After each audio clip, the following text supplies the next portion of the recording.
कई कि मतलब किसी को पर्सनली टारगेट किया गया कि 2-4 बंदों को टारगेट करके वो किया गया है। मैं चाह रही हूँ कि जो चीज़ प्रशासन के द्वारा मेडिकल कॉलेज के द्वारा की गई है वो बहुत ही गलत चीज़ की गई है, क्योंकि जितने भी कर्मचारी हैं जो भी अपनी मांग उठा रहे हैं वो एक जो कर्मचारियों का एक निश्चित दायरा है, उस जो सीमा है उसके अंदर रह के हम कर्मचारी हैं अपनी मांगों को आगे रख रहे हैं। जानकारी बाबी लेने को प्रयास किया। नमस्कार सर। नमस्कार जी। पिछला दिन नहीं थे, रोज प्रदर्शन करियो, आज फिर इकट्ठा हो तो लगातार के कारण सर ये? सबसे पहले तो मैं गांव और गौशाला ठीक है इसकी तरफ से आप सबका धन्यवाद करता हूं जी, क्योंकि आपने हमारी पिछली जो मांगे थी उनको भी बहुत अच्छे स्तर पे उठाया था और आपने जो हमारी आवाज़ को उठाया था वो बड़े स्तर से ऊपर तक सरकार तक पहुंची थी। इसलिए हम आपका बड़ा धन्यवाद करते हैं और आशा रखते हैं कि हमारी आगे भी कभी ज़रूरत पड़ेगी, जो मांगे उठाएंगे वो हमेशा आप ऊपर तक लेके जाओगे जी। तो लगातार पिछले दिनों भी आपने प्रदर्शन किया, आज फिर एक बार प्रदर्शन कर रहे हो, क्या हो रहा है सर ये? तो मेरे पत्रकार साथी, मैं ये आपको बताना चाहता हूँ कि जो हमने जो पिछली मांग थी वो थी एक जॉब सिक्योरिटी के लिए, ठीक है। सरकार ने एक बार आश्वासन दे दिया है कि हम आप जॉब सिक्योरिटी की मांग को पूरा कर देंगे 15 अगस्त को। तो साथियों वो तो एक मांग है, उसके बाद भी हमारी प्रशासन और सरकार से मांग रहेगी, वो जॉब सिक्योरिटी तक मांग रुकने वाली नहीं है, क्योंकि उसके बाद समान काम समान वेतन तक जो हरियाणा गवर्नमेंट को कोर्ट ने आदेश दे दिया कि सब कर्मचारियों को समान काम समान वेतन दिया जाए, क्योंकि हमारे कर्मचारी साथी आज से नहीं है जी, 20-20, 25-25, 15-15 साल से काम कर रहे हैं, बेचारे वो 10-10, 15-15 हज़ार की नौकरी कर रहे हैं, 20 हज़ार की नौकरी कर रहे हैं। इस महंगाई के दौर में इतनी सैलरी में कि बच्चे को भी हम नहीं पढ़ा सकते जी। बाकी घर चलाना और घर के खर्चे निकालना ये तो बड़ी दूर की बातें हैं जी। जब एक बड़ा अधिकारी 2-2 लाख 3-3 लाख रुपए लेके भी काम नहीं कर रहा, उसका काम नहीं चल रहा और उसके 2 नंबर के धंधे करने पड़े। हम दिन प्रतिदिन देखते हैं, अखबारों में पढ़ते हैं कि इस बड़े अधिकारी ने इतना बड़ा घोटाला किया, इतना बड़ा घोटाला किया।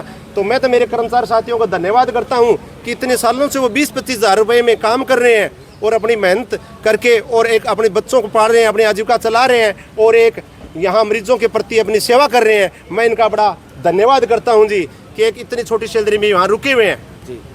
तो साथियों, जो आज हमारी यहाँ पे जो मांग है, क्योंकि हमने पिछली दफा जब सांकेतिक रोष प्रदर्शन किया था उसमें कुछ हमारी मांगे थी प्रशासन से भी, प्रशासन उन मांगों की तरफ जाए और हमारे मुद्दों का सोल्यूशन किया जाए।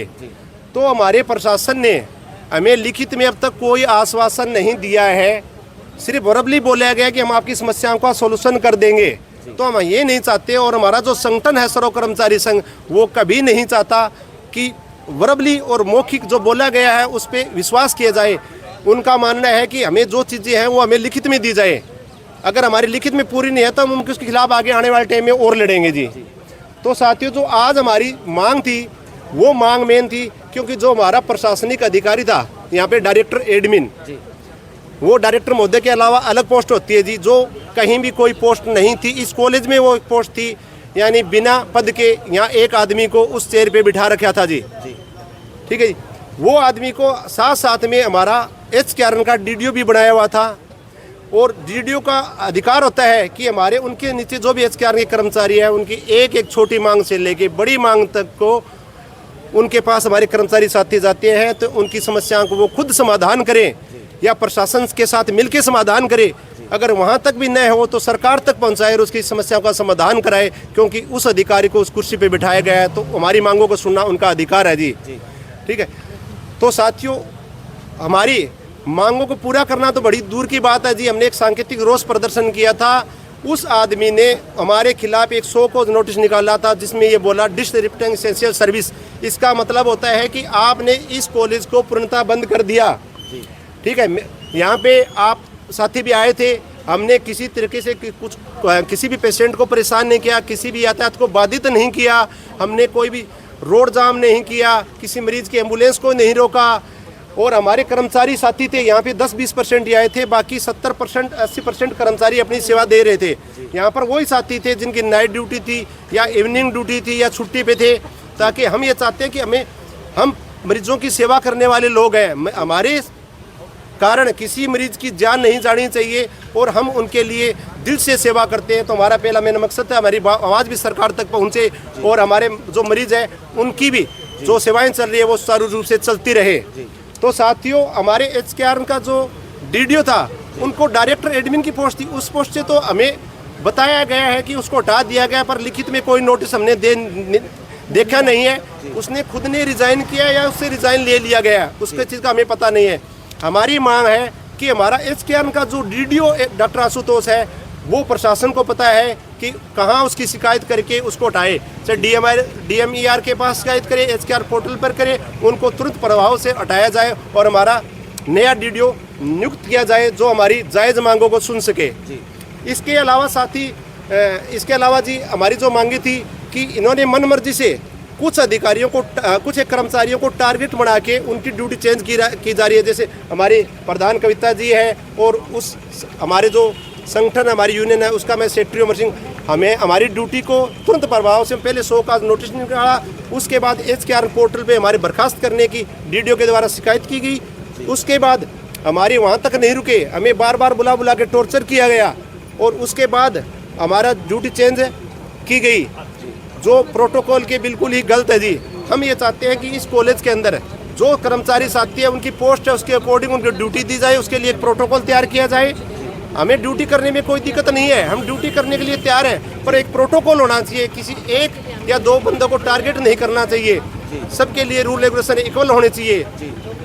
इसके अलावा मेरे यहाँ पे जो मेडिकल सुपरिटेंडेंट है, जो हम इकट्ठे थे प्रशासन से मिले थे, तो उन्होंने क्या किया, हमारे कुछ कर्मचारी साथियों को ज़बरदस्ती एक फ़ोन करके बुलाया गया MS ऑफिस में। वहाँ के डॉक्टर कंवरपाल है और यहाँ के जो मेडिकल सुपरिटेंडेंट राजीव चौहान, जो अपनी कुर्सी के लिए एलिजिबल नहीं है, एक सिंपल MBBS को इस कॉलेज ने अपने मन माने बंदे को इस कुर्सी पे बिठा रखा है, जिसको कर्मचारियों से बात करने की तरीका का पता नहीं है जी।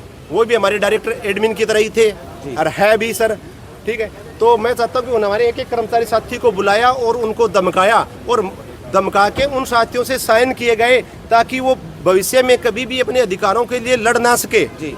ये एक बड़ा ही निंदनीय है, क्योंकि मैं एक आज़ाद भारत के नागरिक हैं और जो कानून सबके लिए वो हमारे लिए है। तो हमें कानून के खिलाफ अगर हम कानून के साथ हम अपनी मांगों को उठा रहे हैं और उस कानूनों को वो लोग दबाने की कोशिश कर रहे हैं, ये बिल्कुल संविधान के खिलाफ है। मैं सरकार से मांग करूंगा कि ऐसे अधिकारियों के खिलाफ कार्रवाई की जाए जो एक कर्मचारियों की जायज़ मांगों को दबाते हैं और अपनी मनमानी करते हैं। और ये लोग ये भी कहते हैं कि ये कॉलेज प्राइवेट कॉलेज है, जबकि 99% सरकार इसमें अनुदान दे रही है और यहाँ की जो 299 एकड़ ज़मीन है वो भी सरकार की है।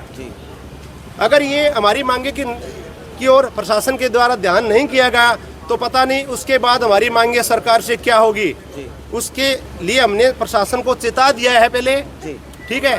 तो मैं दोबारा यहाँ बोलना नहीं चाहता हूँ कि आगे भविष्य में उस मांगों के लिए भी अगर हमें लड़ना पड़े तो हम लड़ेंगे जी। सर्व कर्मचारी संगठन के अदर संगठन है, गांव के जो युवा क्लब वगैरह है, यहाँ के जो आसपास के जो चेयरमैन है, सरपंच प्रतिनिधि, उनसे हमारी बात हो चुकी है। अगर भविष्य में उसके लिए हमें जरूरत पड़ेगी तो उसके लिए लड़ने के लिए हम सदैव तैयार रहेंगे। यानी आपकी सरकार तक ये मांगे हैं जो पूरी नहीं होती, उसके बाद में क्या कदम रहेगा सर? तो अगर हमारी मांगे सरकार में पहले सबसे पहले तो मांगे प्रशासन के हैं। सरकार तो पता नहीं करेगी कब करेगी, क्या आश्वासन दे रही होगी हमें, उनका तो हमेशा से चलता है। क्या पता हो सकता 10 दिन में कर दे, हो सकता महीने नहीं करे, हो सकता 6 महीने में नहीं करे, पर प्रशासन को तो तुरंत प्रभाव से हमारी मांगों की तरफ देखना चाहिए और उनको पूरा करना चाहिए जी। हाँ, जो जायज मांगे उनको पूरा करना चाहिए। ऐसे कर्मचारियों को भ्रमित नहीं करना चाहिए और ऐसे डराना धमकाना नहीं चाहिए और उनके हकों को दबाना नहीं चाहिए जी। पिछली बार भी आप डायरेक्टर साहब से मिले, आश्वासन भी दिया, उसके ऊपर कोई कार्रवाई? देखो जी, हमने पिछली बार 2 ज्ञापन दिया था। एक ज्ञापन यहाँ दिया था, डायरेक्टर महोदय का नाम दिया था, उसके लिए हमें आज 26 तारीख को रखा था। आज 25 दिन हो चुके, 21 तारीख हो चुकी है। 25 दिन ने प्रशासन के द्वारा हमारी यूनियन के किसी साथी को पर्सनली जरूर बुला लिया जाए, अकेले को, पर एक संगठन के तौर पर ये नहीं बोले भी आप अपनी कमेटी बना के 5 या 7 लोग हमसे मिलो और हम अपनी समस्याओं का निदान कर लेते हैं, जो होने वाली है। बाकी नहीं होगी उनका आगे देखेंगे जी, ऐसा कुछ नहीं बोला गया। लगातार आपका संघर्ष वो जारी रहेगा? बिल्कुल रहेगा जी हमारा संघर्ष। नमस्ते बहन। नमस्ते जी। लगातार पीछे भी कर रहे, आज फिर बरसात के अंदर खड़ी हो, तो क्या चल रही है? ये सरकार की गलती है या जो आपके जो लोकल अधिकारी उनकी गलती है? देखो, सरकार की तो ये गलती है कि कर्मचारियों के साथ में जो इतने सालों से काम करने लग रहे हैं उनके साथ में नाइंसाफी करने लग रही है। जब कर्मचारी इतने लंबे टाइम से अपनी सर्विस दे रहे हैं तो सरकार से कर्मचारी यही डिमांड कर रहे हैं कि जितने भी कर्मचारी हैं यदि वो काम समान कर रहे हैं तो उनको वेतन भी समान मिलना चाहिए। तो सभी कर्मचारियों की यही डिमांड है सरकार से कि हमें समान काम और समान वेतन दिया जाए। और ऊपर से जब हमने समान काम और समान वेतन के लिए जो ऊपर आवाज़ उठाई है, उस चीज़ के लिए हमारी आवाज़ सरकार तक पहुंचाने की कोशिश की गई है, तो अग्रवा मेडिकल के प्रशासन की तरफ से इस चीज़ को हमें जो ऊपर उठाया गया है, जो कि हमारा राइट है, उसको हमें मतलब कि दबाने की बहुत ही ज़्यादा कोशिश की गई है। उसमें दबाने के लिए देखो, ये तो हम चाह रहे हैं कि जो भी प्रशासन है, मेडिकल प्रशासन है, वो हमारी जायज़ मांगों के ऊपर विचार करे और उसके बाद में जो हमारी यूनियन की जो भी कमेटी है, जितने भी मेंबर हैं, बैठ के उनके साथ में बातचीत करे कि जो आपकी जायज़ मांगे हैं उनको पूरा किया जाए। लेकिन क्या है, मेडिकल प्रशासन ने ये ना करके कि हमें 100 कोज नोटिस जारी कर दिया, उसके बाद में लेटर पे लेटर देने लग रहे हैं। जो ये प्रशासन का जो ये रवैया है, ये बिल्कुल ही गलत है। मतलब कोई भी कर्मचारी है, यदि हम काम कर रहे हैं तो उनका दायित्व तो बनता है, किसी भी कर्मचारी की कोई भी प्रॉब्लम है तो उसको सोल्व आउट करना। देखो कहीं भी है, दोनों साइड से होती है। कोई भी प्रॉब्लम सोल्व करने के लिए कर्मचारियों को मीटिंग बुलाओ, उसमें बैठाओ, जो जो आपकी समस्या है उसको सोल्व करो, जो हमारी जायज़ मांगे हैं उनको पूरा किया जाए। और मेडिकल में मैं ये चाह रही हूँ कि एक प्रोटोकॉल बनाया जाए, जिस प्रोटोकॉल के अंदर कि दायरा निश्चित किया जाए कि जैसे कि स्टाफों के साथ में हो रहा है कि कोई स्टाफ है एक वार्ड में कितने दिनों से काम कर रही है, कोई कहीं ड्यूटी कर रही है, वो एक स्टाफों का कोई एक प्रोटोकॉल नहीं है। बस हमारा मेन मकसद गेट मीटिंग का यही है कि जो मेडिकल प्रशासन ने मतलब अपनी मनमानी कर रखी है, उसको छोड़ के जो हॉस्पिटल के जो रूल रेगुलेशन, जो प्रोटोकॉल होता है, प्रोटोकॉल के अकॉर्डिंग वो एरिया डिसाइड करे कि इस वार्ड में स्टाफ को इतने टाइम तक काम करना है, इस वार्ड में इतने टाइम तक काम करना है। कोई भी क्राइटेरिया फिक्स करे। ये नहीं है कि हम 10 या 20 स्टाफों को पीछा जाना लग रहा है। 10 या 20 स्टाफ है, किसी एक्टिव वार्ड में काम कर रही है और बाकी लाइट वार्ड में काम कर रही है। ये नहीं मतलब ऊपर से बोला जाता है कि फ़ोन वगैरह, उनकी जो अप्रोच है, इस चीज़ को ऊपर उठा के जब मतलब जो हॉस्पिटल के मरीज हैं उनकी तरफ देखते हुए और मेडिकल में जितने भी काम करने वाले कर्मचारी हैं उनकी तरफ देखते हुए